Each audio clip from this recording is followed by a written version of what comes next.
If you make your bed every morning, you will have accomplished the first task of the day. It will give you a small sense of pride, and it will encourage you to do another task, and another, and another. And by the end of the day, that one task completed will have turned into many tasks completed. Making your bed will also reinforce the fact that the little things in life matter. If you can't do the little things right, you'll never be able to do the big things right. And if by chance you have a miserable day, you will come home to a bed that is made, that you made. And a made bed gives you encouragement that tomorrow will be better. To pass SEAL training, there are a series of long swims that must be completed. One is the night swim. Before the swim, the instructors joyfully brief the students on all the species of sharks that inhabit the waters off San Clemente. They assure you, however, that no student has ever been eaten by a shark, at least not that they can remember. But you are also taught that if a shark begins to circle your position, stand your ground. Do not swim away. Do not act afraid.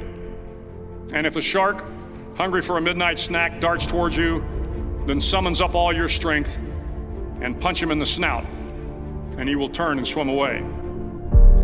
There are a lot of sharks in the world. If you hope to complete the swim, you will have to deal with them. So if you want to change the world, don't back down from the sharks. Over a few weeks of difficult training, my SEAL class, which started with 150 men, was down to just 42. There were now 6 boat crews of 7 men each. I was in the boat with the tall guys, but the best boat crew we had was made up of the little guys, the Munchkin crew, we called them.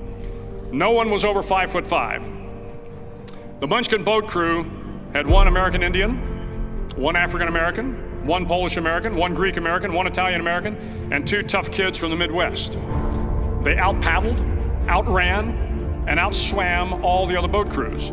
The big men in the other boat crews would always make good-natured fun of the tiny little flippers the Munchkins put on their tiny little feet prior to every swim.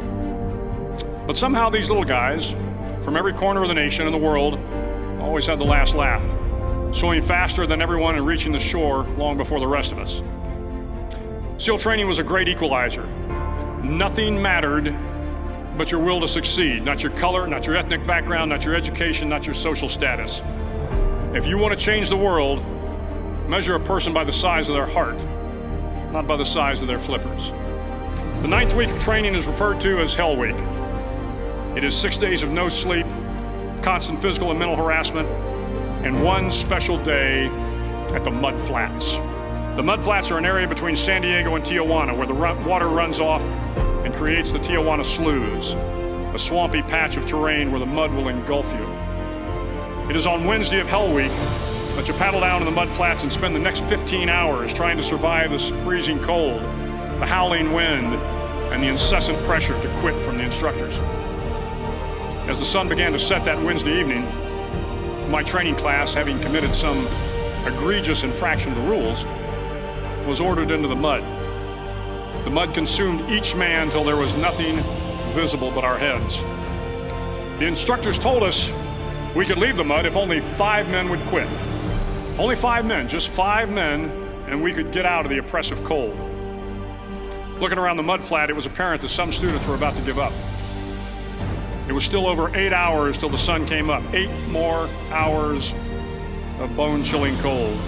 The chattering teeth and the shivering moans of the trainees were so loud, it was hard to hear anything. And then one voice began to echo through the night. One voice raised in song. The song was terribly out of tune, but sung with great enthusiasm. One voice became 2, and 2 became 3, and before long, everyone in the class was singing. The instructors threatened us with more time in the mud if we kept up the singing, but the singing persisted, and somehow the mud seemed a little warmer, and the wind a little tamer, and the dawn not so far away. If I have learned anything in my time traveling the world, it is the power of hope. The power of one person, a Washington, a Lincoln, King, Mandela, and even a young girl from Pakistan, Malala. One person can change the world by giving people hope. So if you want to change the world, start each day with a task completed. Find someone to help you through life. Respect everyone. Know that life is not fair and that you will fail often. But if you take some risks, step up when the times are the toughest, face down the bullies, lift up the downtrodden, and never ever give up. If you do these things, the next generation and the generations that follow will live in a world far better than the one we have today. And what started here will indeed have changed the world for the better.